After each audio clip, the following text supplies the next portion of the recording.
Good morning, St. Louis. It is 7 a.m. on a Tuesday morning. So y'all know what time it is. It's time for the St. Louis Hustle Podcast with CORTEZ Hustle, Michelle A. And today we're talking about, do your children play nice, right? How do you boost your child's social savviness, right? So that they can not only not have a lot of baggage growing into their teen and adult years, but so that they can thrive in any social environment. That's what we're going to talk about today. How do we prepare them with those skills? So do me a favor, comment in the chat where you from, drop the name of your business and or your brand, and smash that share button, ladies and gentlemen, and let's kick it. Growing up in St. Louis has never been easy, and most say if you want to succeed here, that you must leave and put down roots somewhere else because of the strong crabs in a barrel mentality here. I don't know if I'm just an optimistic person, but to see people like Chuck Berry and Nelly make it in the music industry, or the Roberts brothers and Dave Stewart in business, or William Lacey Clay Jr. in politics, can we blame the city, or is it that people just aren't hungry enough? We're talking to all of the movers and shakers in this town, from entertainers to politicians, social activists and organizers, and of course, entrepreneurs. Is there a curse on this city that holds people back? Is there an unseen hand that decides who makes it and who doesn't? You're about to find out. Welcome to St. Louis Hustle.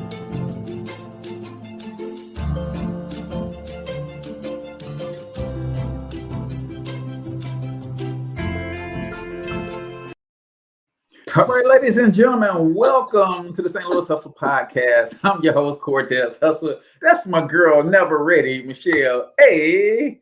And we always catch her tripping because she has still not timed our intro. I don't know what the problem is over there, Michelle A. You know what? I be trying, right? And so what had happened was, you know how I do. I get up in the morning, and it'd be too much like right to get up early and just take my time and walk through the morning. Nope. I had to run a quick trip. I had to give them an energy drink and something to eat. So I thought I had a couple more chews left in that intro. Yeah. Apparently not. Good morning. Good morning. We're talking about social skills for your children, how to put them in a position to play nice, but also this is a life skill that it is, for me, Michelle, is one of the only reasons, or I won't say the only reasons, but it is one of the top things that make me okay with our public school system.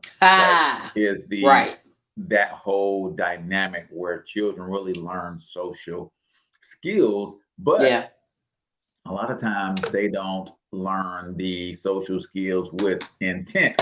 And that's what we're going to talk about today. But before we get into that, shout out to our sponsors, the Black Biz Success Mastermind. Ladies and gentlemen, if you want to network with Black-owned businesses, then you are to text Mastermind to 314-866-4053. Again, text keyword Mastermind to 314-866-4053. Either you want to start a business, you want to grow an existing business, or you love to support and network with other Black-owned businesses. This is the mastermind for you. We're growing at a rapid rate, 20 members now in the mastermind. Super excited about that. Lots of cool businesses and people doing their thing, and we want to support and celebrate those in their respective places and figure out how we can come together and build business communities. So text Mastermind to 314-866-4053. Shelly, man, how was your last few weekends? How was my last few weekends? I know, right? So we took a little time off for the holidays because, we get holiday time too. Right. Here's the thing. Entrepreneurs, we get holiday time too. People get to take off on Thanksgiving and the Friday after. Okay, the last two Tuesdays was our Thanksgiving and the Friday after. Makes sense, right? Because I had people, and then the Friday after. Thank you very much. And it was really cool because I did have people sliding in my inbox going, "Hey, what happened to the show?" And I'm like, "Y'all missed us. Y'all missed us on program." So that was pretty cool. The people, the people that rock with us, they rock with us, right? And that's a good thing. So, man, weekends, there was so much going on. First of all, I had a great thing. How was your Thanksgiving? I had an awesome Thanksgiving. How was yours? It was awesome.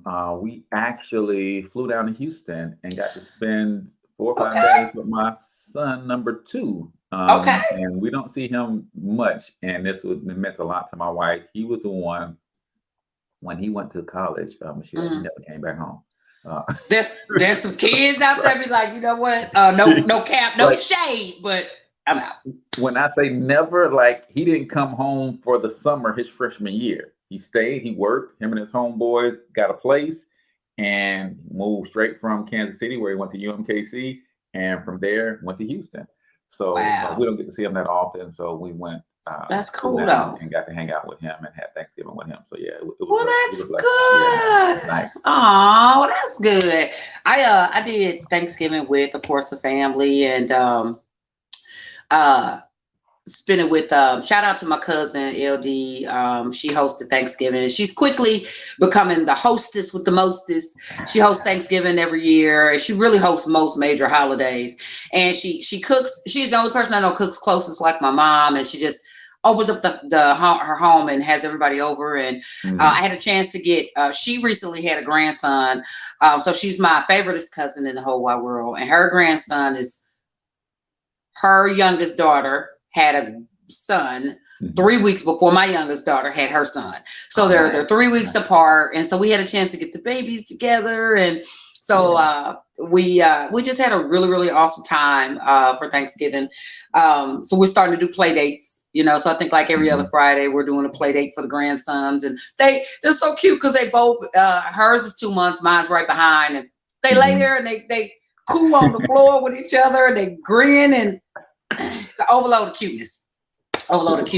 Super cool. And I want to talk about real quick.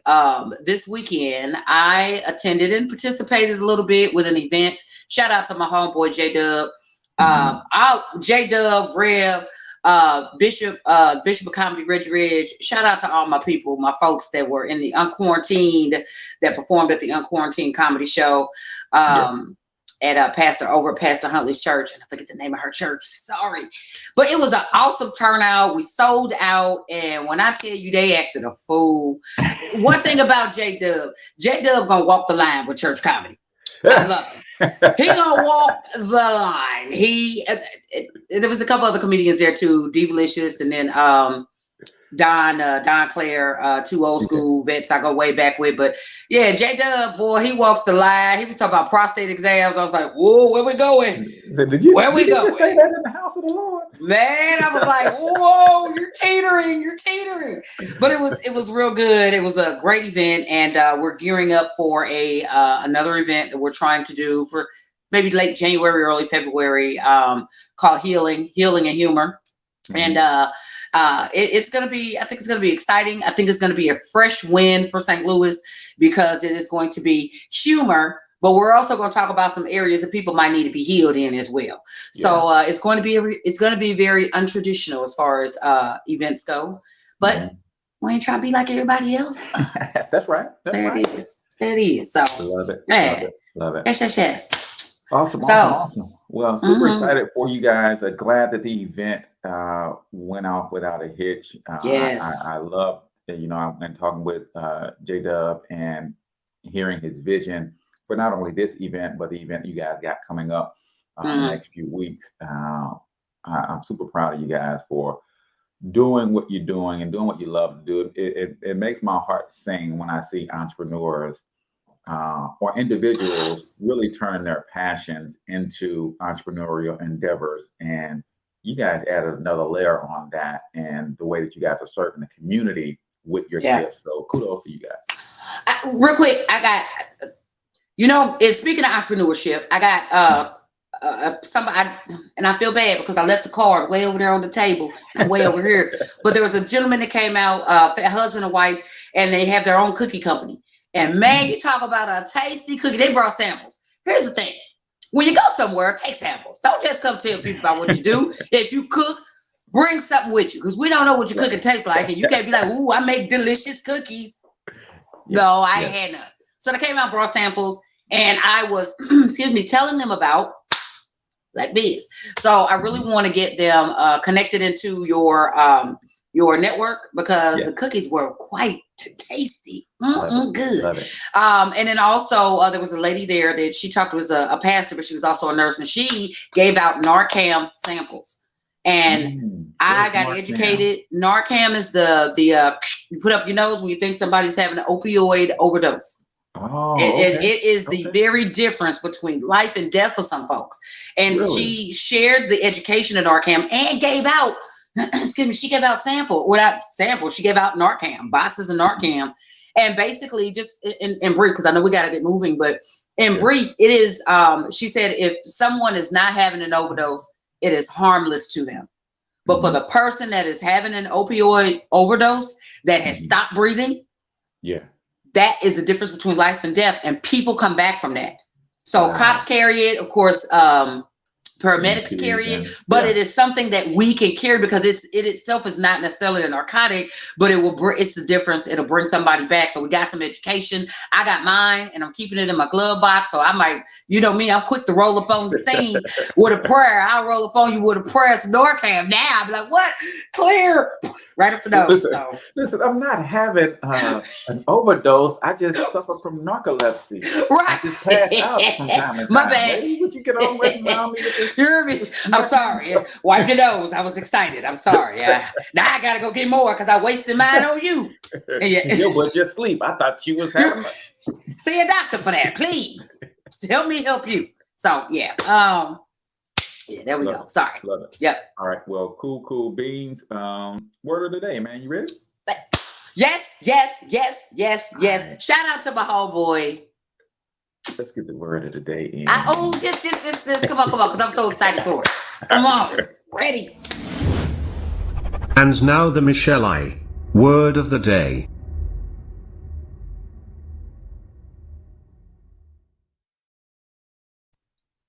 Good morning, beautiful people. So it is time for the Michelle A. Word of the day. And oh my goodness, I had another word planned for today, but this word just came to me kind of spur of the moment.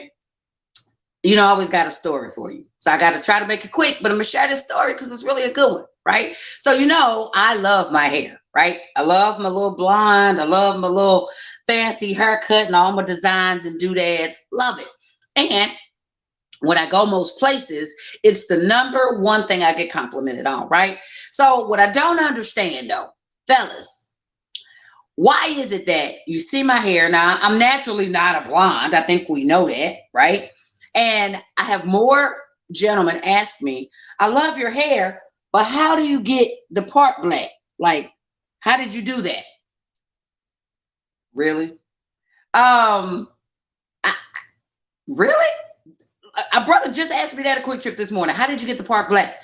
So I'm sharing this with a friend of mine. So shout out to my homeboy 6'5". Hey boo. So I was sharing this with 6'5", and he said they don't understand the concept of the roots. They don't understand the concept of the roots. And I was like, aha. That's true, because apparently this gentleman didn't understand that my hair grows in black and I'm coloring it blonde. So apparently the guy in the store didn't understand that concept. However, what 6'5" said in understanding the concept of the root, that was so deep, right? And I had to go with that, because really, if you apply that to life, not a lot of people understand the concept of the root. And I think that's something we got to kind of improve on. A lot of times we're quick to judge based on the appearance on the surface, but we rarely take a look at or consider the root of a thing, right? It causes us to judge prematurely. It causes us to create false narrations of things that we probably, if we took time to examine the root, we probably would feel different about, right? So when you run into that person that's an a-hole to you, you run into that person that you don't understand why they so nasty, I'm going to challenge you people. Consider the concept of the root. What happened to that person that caused them to be like they are on the surface? What happened to them on their root? What happened to them at their root that caused their surface to be whatever it is? I think if we took a little time and gave some consideration to that, it might change the way we react to people. So again, give some consideration to the root and enjoy that. A word of the day. There you go. All right, ladies and gentlemen, that is the Michelle A. word of the day brought to you by the Black Biz Success app. So we're going to go, Michelle, 60 seconds. A word from our sponsor. I'm giving you a heads up. This is a 60 seconds. Commercial. Got it. A word from our sponsor. So check this out. Hey, yo, listen, man, I don't know about you, but as a solopreneur, the last thing I can do is afford to miss a phone call that might lead to money. So when I found out that building my website and sales funnels on the Black Biz Success app included a dedicated phone number with boomerang text back, that was the icing on the cake for me. That means anytime my phone rings, and if I'm on a webinar, if I'm doing a podcast, if I'm away from my phone and I miss the call, the system will automatically text that person back with a message from me asking, how can I help? So I no longer miss money, ladies and gentlemen. Like, I'm getting ready to do a photo shoot right now, so I'm gonna be tied up. But if somebody's calling me about business, guess what? I'm gonna get the message and I'm gonna send them back a message that they can connect with me on blackbizsuccess.com. All right, ladies and gentlemen, welcome back. That was not 60 seconds. That was 60 seconds, Michelle. Matter of fact, it was about 64 seconds, lady. Come on, I gave you a couple extra seconds. You still. That was really good. All right, ladies and gentlemen, welcome back to the St. Louis Hustle Podcast. I'm CORTEZ Hustle. That's Michelle A. And we are coming to you live and direct from the Black Biz Success Mastermind studios right here in St. Louis, Missouri. You can text Mastermind to 314-866-4053 if you want to join a cool mastermind of Black people networking about Black business. We're talking today about the social success for our children. And we know that our children go through a lot in their growing years. We know that there's potential around every corner for bullying, for insensitivity, for a lot of different things, because in life, ladies and gentlemen, we are all born with a specific set of advantages and disadvantages. And sometimes what's perceived as a disadvantage by another child could be used as a way to pick at, bully, talk about, and all that kind of stuff. So how do you help your children become social butterflies in a way that they play nice? So Michelle, you want to kick us off? Sure. I gotta go from digesting to reading. I got it. I'm a professional. Okay. Establishing social relationships is one of the earliest milestones children of school age can achieve. These interactions begin to build what will be their lifelong socialization habits. Learning how to meet new people, make friends, and get along with others are all critical skills. Some children, however, are challenged more than others in this important area of life. If you recognize that your child is struggling with making friends and sustaining connections, you can implement strategies to help them succeed socially. Super important. Super important. Yeah, without a shadow of a doubt. And we are talking children, but let's just remove children. Let's just talk people, right? Period. I think this is one of the most important skill sets to master, especially for those who are looking to make an impact on this world. Right? We have, everybody goes through these phases, right? We're incredibly dependent when we're born, right? Can't do anything for ourselves, so we are dependent on our family to feed, clothes, shelter, everything. Right? And then from that phase, we instantly want to graduate into independence, right? Even as little kids. I got it, mom. I got it. I can do it. They're trying to establish that independence, right? You're about to go through it. My niece just had a little girl as well. So they're going to try to quickly establish their independence, right? And ultimately, at some point, as negative as sometimes we try to make this seems, we will fall into codependency, right? Where I can't live without you, you can't live without me. And that's not always a bad thing, right? Right, of Think about course. people who have been together for 50 years, they develop a codependency type of relationship. That's why often you will see a senior married couple, one dies, and then a week later the other dies, and it's like they literally can't live without each other. Right? I'm going to. But the way God created this thing is for us to all be interdependent. Yes. And not just with each other, ladies and gentlemen. Yep. The entire creation is made for us to be interdependent. I depend on nature, nature depends on me. We're all interconnected in this very special way. So this skill set of socializing and understanding how to be in the people business, right? Even if you're not an entrepreneur, you're not in business, you are in the people business. We all are. We all have to deal with people. So establishing these skills, especially with intent with our babies, is critically important. So number one, establish and maintain open communication. Provide plenty of verbal encouragement to your child to build confidence in social interactions. I remember being on a bus, right? And the total moment of transparency. My son was in 5th grade in the Normandy School District. We were over at what is the name of the school on Natural Bridge? Used to be next to the junior high, but they tore the junior high down. The middle school. That's not that ain't Barack. No, it's not Barack Obama. It's an elementary school on Natural Bridge. They're from Amsterdam. But anyway, we that's where we are, and we are growing on a field trip. And so naturally I'm sitting next to my son, and you talk about somebody, Michelle, who can talk, right? And literally, I don't know if we went to Eckert's Farm. We went somewhere, maybe Grant's Farm, 45 minutes away or something like that. This joker must have asked me a million questions, right? But that's one of the things that I loved about being a dad.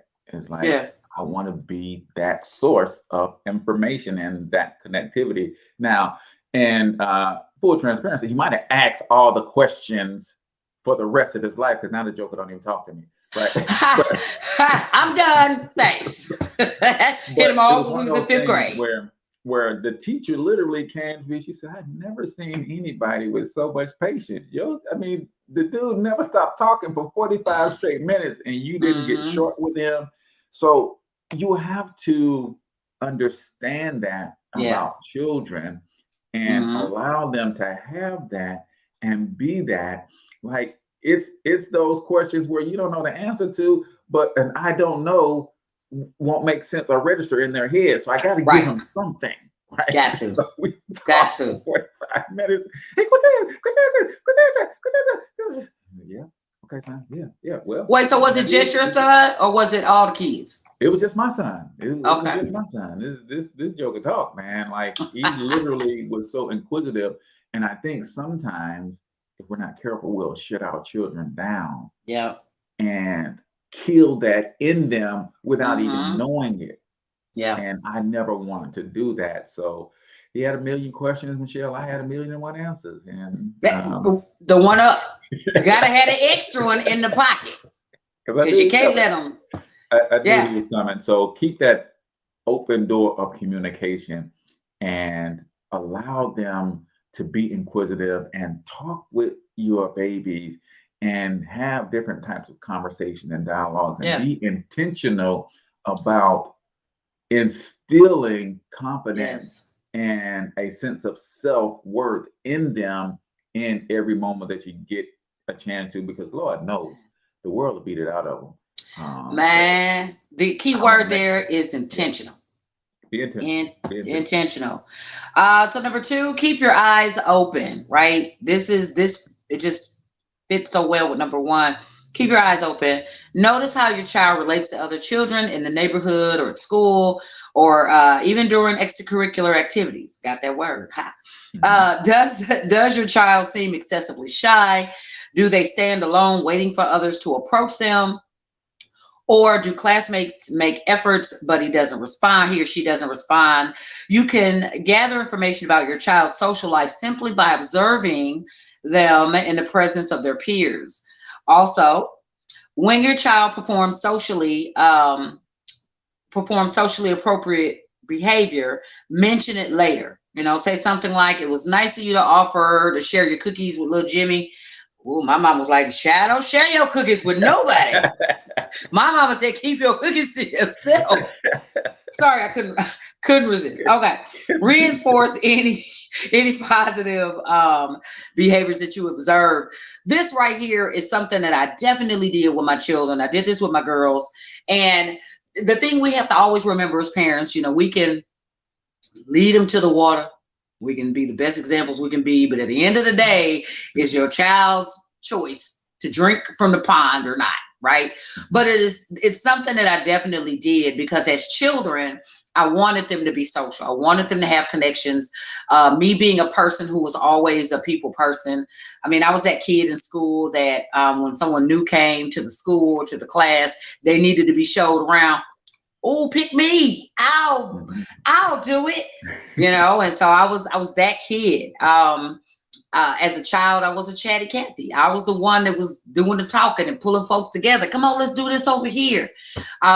There were moments that I found where I went up against different personality types, even as children, and it would cause me to step back when I met an energy that wasn't similar to mine, where, okay, I'm bubbly and friendly and let's go play. If I met someone that was unresponsive or someone that was mean, I'm gonna fall back. And it's important to watch your children as they interact with others, because you notice that, right? And we have hindsight now that I think our parents didn't have back then. I think for me, when I would pull back from those other personalities, I wish that I would have had a parent that would have stepped up and said, why did you pull away? Well, what happened? What happened with that person's personality that made you feel like you needed to step back? To be able to at least talk your child through it, to continue to intentionally instill confidence in their social ability as far as getting along with people and making friends, etc. I didn't have that, so it made me kind of back and forth a little bit with people, but definitely observing, and then again, calling out those good things. I think that's just positive reinforcement, period, as far as being a parent. So, yeah. And I think the key here, Michelle, is it says, you can gather information about your child's social life simply by observing him or her in the presence of the peers. But as a parent, the only way you can observe is that you be present. You gotta show up. And I'm like, so many, and I tell everybody when they're listening to me talk in public like this on a podcast or speaking, don't get it twisted. I'm talking to me. I'm just talking out loud, and y'all can hear and give me instant feedback. But don't feel like I'm talking to you, at you. No, this is for me. Right?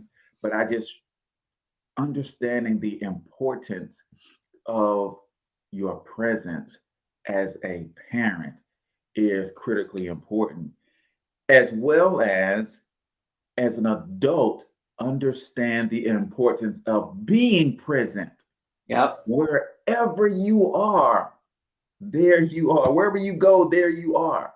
So since you are there, be present. And I'm saying that to myself because I'm struggling right now. I've got so many wonderful business ideas as I'm building this multinational billion-dollar media empire. It's hard sometimes for me to be present. So if you want to be good in social circles, whether you're a child, whether you're an adult, practice the art of being present, because I can, gather information about people I want to network with by observing their presence among other people. Absolutely. You got to be present, ladies and gentlemen, in every sense of the word, but especially as parents, as often as possible. And that's why I think we just need to have our own businesses so we can control our own schedules. Absolutely. You can't tell me I can't take off to go be at my kids, whatever, because you think there what it you is. got going on at this job is more important. That's it. Well, we got a big whatever. My kid, yes, it's kindergarten, got a big recital. And that's it. What is the song that they're going to play on the flutophone that I haven't heard a gazillion million times? Right. Hot sticks or whatever. That's big to my son, to my daughter, to my child. And I want to be present, right? Yeah. So number 3 on our list, set up play dates at your house. Mm-hmm. Talk with your child first about inviting a friend over to play. For example, you should start the conversation by asking his or her opinion, like Sally would you like for Patty to come over to play Saturday morning? Sally would most likely say yes. If she says no, inquire about why you don't want no company, because that could be a sign, a red flag. Not only about maybe she just don't like Patty, but also about maybe she has anxiety about having friends over. Again, when you're present, you start picking up on those things.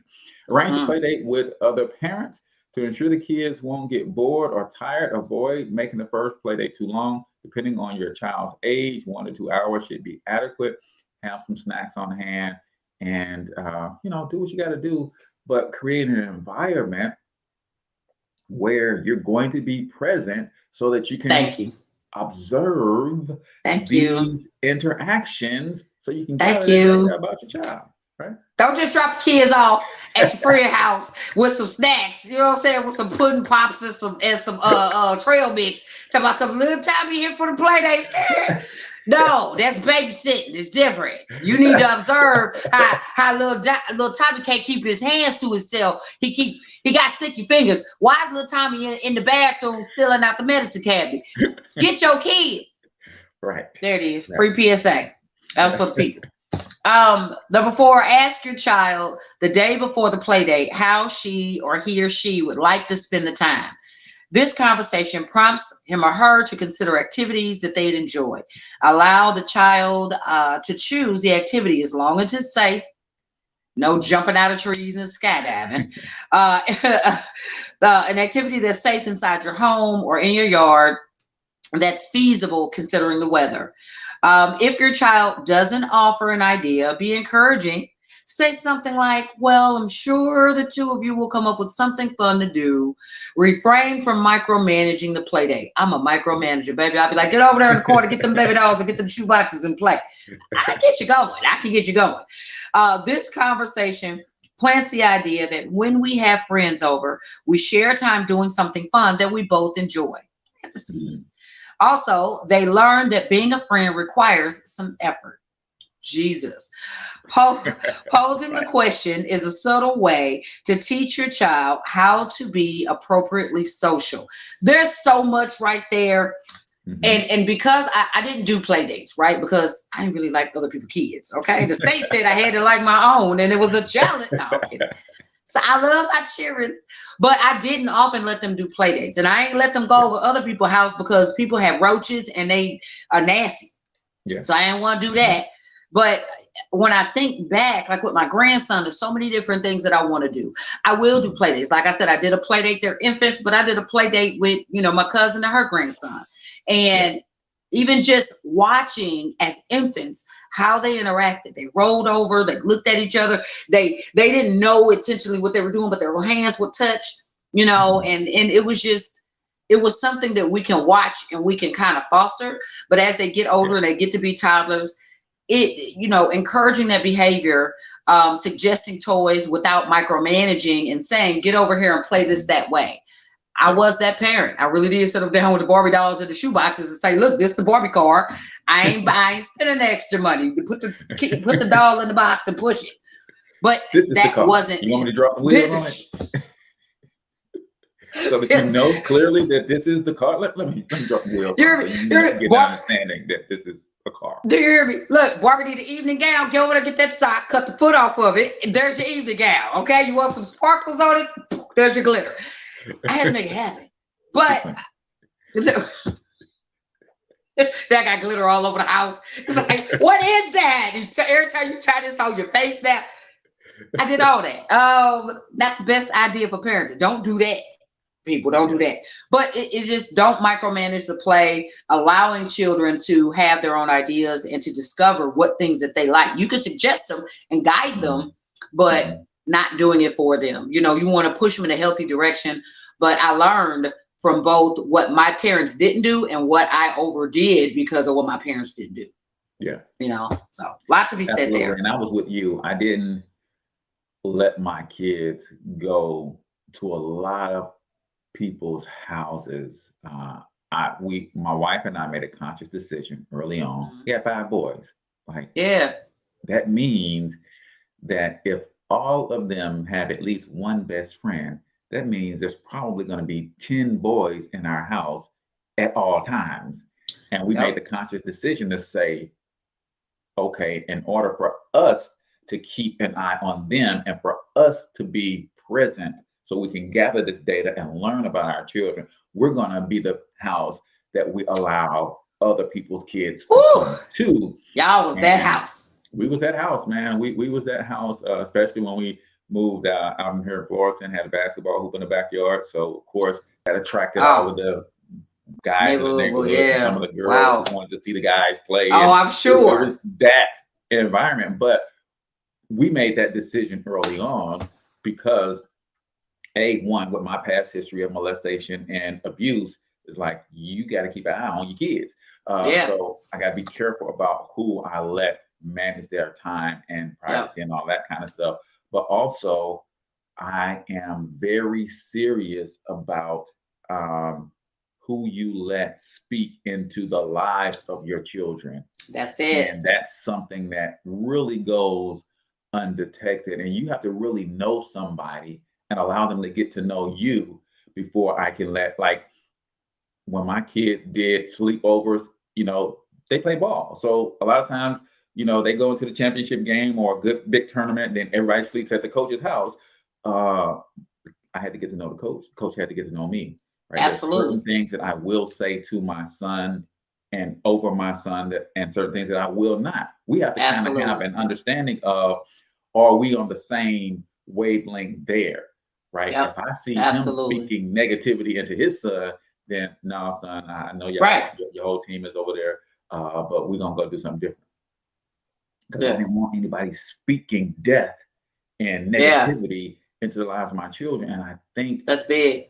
A lot of parents don't understand that. So you went straight to roaches and nasty. Well, I kind of was a nasty kid myself, so that part wouldn't bother me. You was a boy. Right?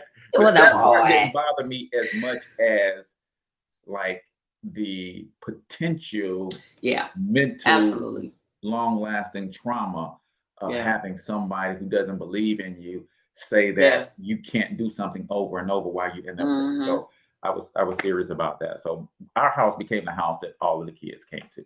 Right. That's a big step. Number 5, make your own fun place for kids.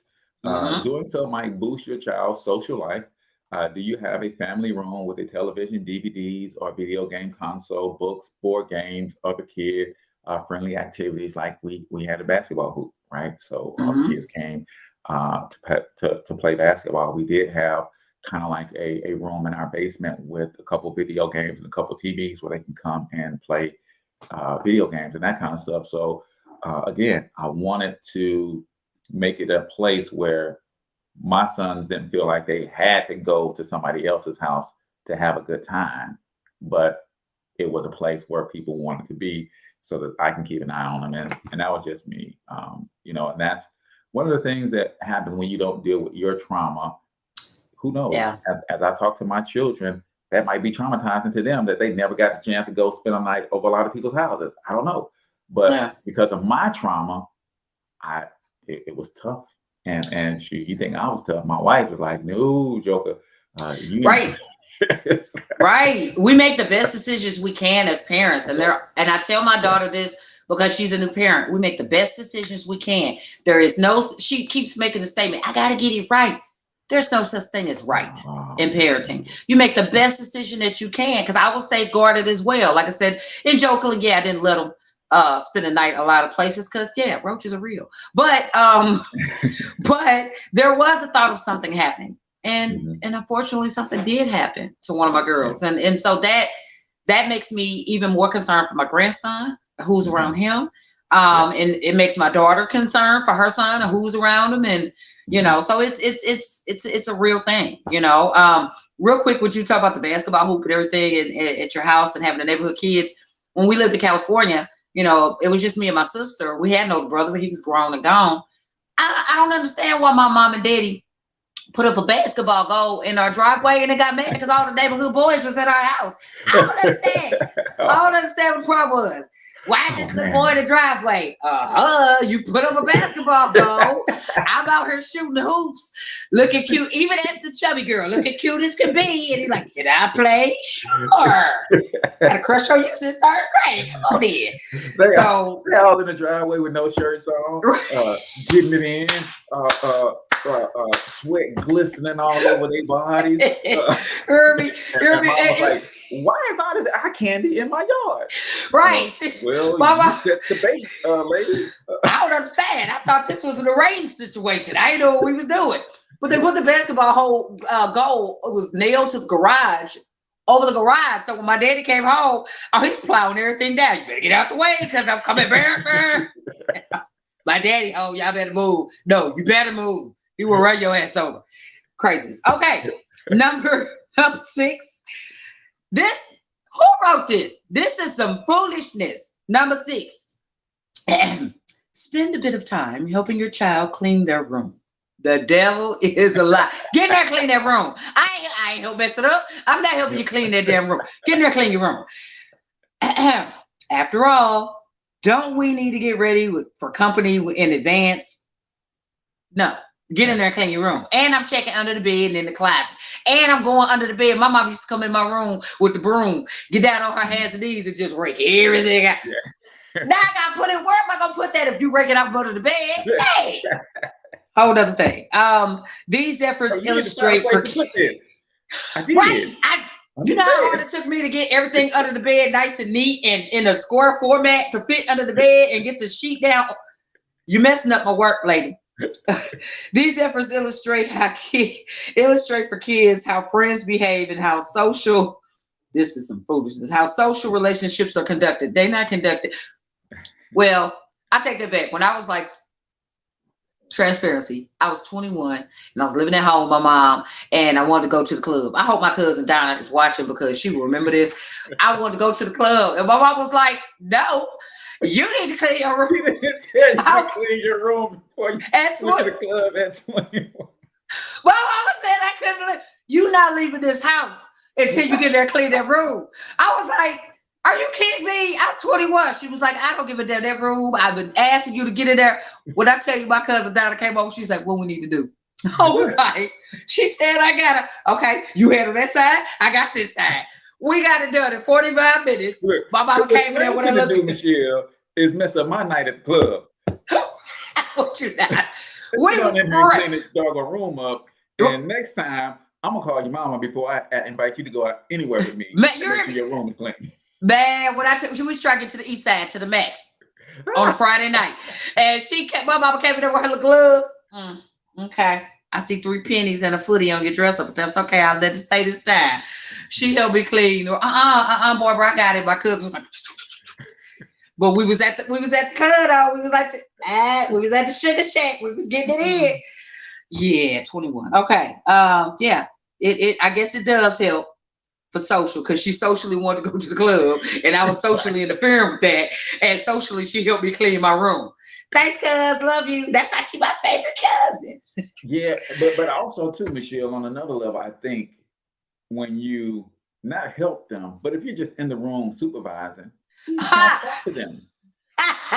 Is that what up, right? And even get an understanding of how they organize. Oh, why would you put that there? Okay, well, do your thing. But then, oh, where did you get that from? I didn't buy that from you. Oh, Charlie gave you that? Gave you that? Oh, what's the relationship like with you and Charlie? Right. So you can. Where you get this weed from? Right. You can, like, you might see, True. book bag spilled over and some stuff came out that wasn't supposed to come out, and so that could open up some dialogue. Yeah. I ain't clean enough, but I'll sit down and watch you clean up, and we can talk while you clean up. What you doing that for? Don't do it like, no, if I supervise, oh no, you're gonna do it my way. Micromanaging. Oh no, put that over there. Why you doing that? That don't make sense. Put that over there. Okay, there you go. Okay. Health, my daughter in 10th grade, they were at health class. You know, they used to give kids condoms. We know it was a thing. Book bag fell out and opened the condoms. We need to talk about something. I'm glad you use the condoms, but what the oh my God, Mama, no, this from her. She had to bring me a note from the teacher, and I needed to be able to call the teacher for the teacher to tell me that they gave out condoms in health class. Oh man, that is but so you ain't rich. Doing. That is so rich when you're dealing with a Black child, right? I had to get the note. Get the note. Then I had to call the nurse. Then the nurse had to fax me a copy of her nursing degree, so I know it's just not somebody's mama that wrote this note for, like, thank you. We go all the way there, like, thank you. Oh, when we get a sniff of something, we go in full out investigation mode. When they kids, we got to. Had a nurse send me a note. Okay. Thank you. The nurse sent the note. Okay, this looked like it's in your handwriting. So maybe the nurse got some jacked up handwriting. Let me call the nurse. Hey, nurse, how are you doing? Yes, this is nurse so-and-so. What nursing school did you go to? Well, and when did you graduate in your class? Right. Were you a C student? Was you a D? Did you get a D? You can get a D- and pass. Because I gotta know that you are really the nurse. And because I remember, like, there were parents who were the cool parent, and they would write a note for your child and do it. It could get crazy. Let them drink. They let them do all kind of foolishness. That was another reason that my kids couldn't go. And I told my wife, I said, at 13, 12, maybe 13, we had a friend house who we would go to because they watch porn all day on the living room TV. It wasn't like we was in the back corner room somewhere, and like, no, the living room TV. There's sit down with the popcorn. Hours of porn, and we are like, and my mom, I don't think to this day knew that that's where we were watching porn at 12, 13 years old. And it's crazy. So you got to be careful where you let your children go. Number 7, when the play date occurs, leave the children to their own devices. No. These the 2 kids can figure out how to spend time. Check on them often to ensure they're relating well. Intervene only when necessary. If play is too rowdy or loud or one kid seems bored, your child will begin building confidence about social relationships after just one successful play date. And I'm a fan of observing from afar, right? It's like it's like when you are doing something on camera, right? You know your parents watching, so you're doing things in a certain way. But after a while, you forget they're watching. Right. I like to get to that point. Yeah. Right. Yeah. I forgot I'm watching, but I'm watching, and I'm not saying anything, and I'm just observing, and I'm picking up. Because when you go to scripture, scripture talks about training a child a way that they should go, meaning according to the way that they are bent, according to the way that the gifts that God gave them. Right now, some kids have an aggressive nature. That's not a good thing. That's not a bad thing. That's who God made them to be. Maybe they are designed to be a soldier. I don't know. But I, as a parent, need to know that, okay, you have an aggressive nature. I'm going to train you according to that bend. And how do we use that aggressive nature to best benefit you without hurting other people? Right. Absolutely. That's the key, but you don't get to understanding how your child is bent by dropping them off places, putting them in a situation where you're not watching, you're not observing, and you certainly, right, don't beat out of them. And when I say beat, I'm not necessarily talking about beat, but you can talk them out of a lot of the character traits that God gave them to fulfill the mission that he created them for. Absolutely. And all of a sudden, when they discover why God created them, they're not even equipped any longer to fulfill the mission because you altered that because you thought it was a negative thing, right? Yep. That is, I'm sorry. You was talking about the when the this little when the kids playing too rowdy or they're doing whatever, keep an eye on them. So you really have to watch kids, because really it could be one of two things. If you do same-sex play dates, and even if they're little kids, you got to keep an eye on them, because little kids are curious, right? Especially toddlers through, let's say, 3 to 7. They're curious, touching and exploring. Don't leave them in the room. They in there playing by themselves or playing house. You know what I'm saying? You got to watch them. Yep. I've seen people do boy-girl play dates. You really got to watch them. Yeah. And it's not because they're going to do something wrong. They're going to be children, and they're going to be curious. And that's what children do, right? So you just have to be able to foster positive, intentional play, I think. And then not necessarily micromanaging, but you just want to, again, the way that they bent, right? Children are not natural. They're bent to be curious. But if they get curious sexually, then that is where you need to work on the bend, you know? Absolutely. Because you don't want to allow that to happen, because it could fester. You know what I'm saying? You want to be able to address it, not with somebody else's children, but with your own. It made me think of, now my daughter was quite older. She was like 16, and I let her have a play date at the house. Big mistake, because I came in and found her bent over the little boy, kissing him on my couch. Excuse me, this date is over. G got to go. I said, and that helped me say, okay, my child is bent in the wrong damn direction. I gotta catch this before we get out of control. He can't come back to the house. Wrong type of aggression there. I'm like, just joke a pit on the couch like, I was like, oh my, that ain't even the one that had the baby. I was like, oh no, this joker, he's done. I'm very sorry. You ain't sorry, but you will be. Okay, there it is. Yeah, and that is true. And I think because of so me being molested as a kid, that when I was put in situations where there was privacy, I was taught that, okay, this is what the kind of stuff you do in private. So I remember having those experiences with my little girl cousins, the little girlfriends that were like, it was so bad, Michelle. Like one time, my predator actually brought a little girl in and basically made us do it, right? So I learned that at 6 years old, 5 years old, I can't remember the age, right? It's still fuzzy, and I kind of sometimes want to go there so I can get the timeline right, but at the same time, I don't want to go there and revisit that. But I remember that.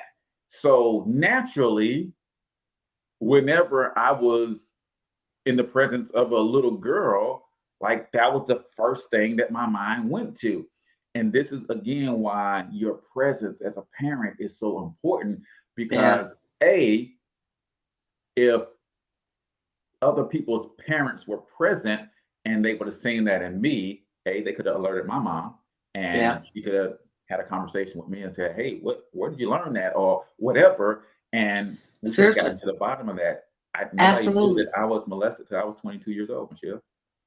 That is when my daughter went through a similar thing. I trusted her with a family member, and that same thing happened. The predator, which was the predator, was like 8, 9 years older than my daughter. She was 5, and she was put in a closet naked with a little boy, and they couldn't come out until they did something. At 5, you don't know what doing something is, right? But they were on, and I didn't know this happened to her at 5, between the ages of 5 and 10. She didn't tell me or get the strength to tell me until she was 12. But the damage had already been done. And because it was a female that was doing this to her, she I found out later that was, doing those things, and other little friends, they were doing that, because this is what, when I asked her how long has she been molested, she said it's the earliest I can remember is 5. And so it could have been before then, and I wasn't present with my daughter, and that is something I've had to deal with and come to terms with, and we've made peace about it, where I forgiven myself and the predator, but I still, there are precautions that have to be taken, and because I knew that happened, I got her counseling, and I did. And here's the thing, right?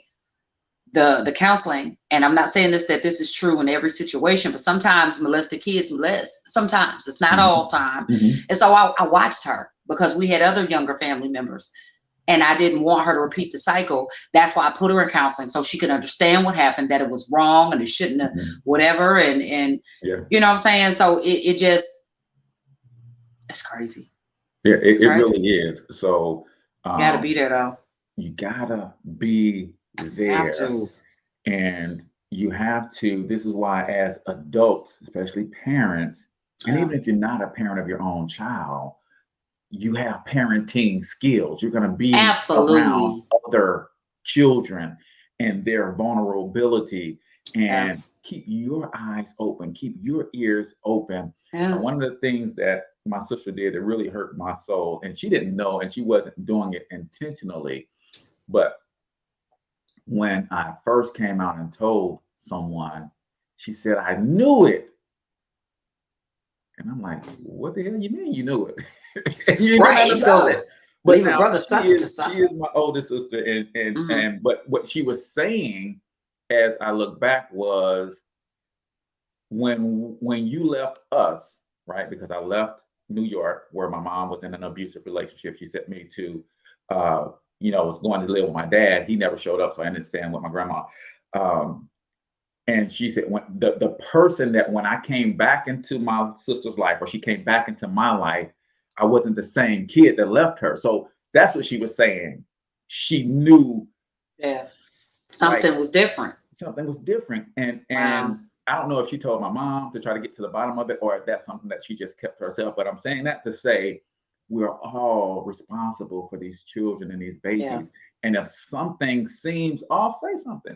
And you never know, that could just be the beginning of the pulling on the thread that unravels an entire sweater of foolishness that can be nipped in the bud, and no telling how many lives can be saved and how many children can be saved from those types of predators. So apologize, ladies and gentlemen, if the conversation went a little off track, off rail. Somebody needed that. Somebody needed it. And coincidences, we just let Spirit use us in the way that Spirit sees fit. So any final thoughts? We got less than 2 minutes. Man, just consider the root. Man, look at how that. Man, shout out 6'5". Look at that. Consider the root. What you was just saying about how you were different and what happened to you, and you know what I'm saying, all of that. The root. What happened to you? You wasn't the same. It caused you to go through a whole barrage of things. Consider the root. That's all I'm gonna say. Take it and run with it, people. Consider the root.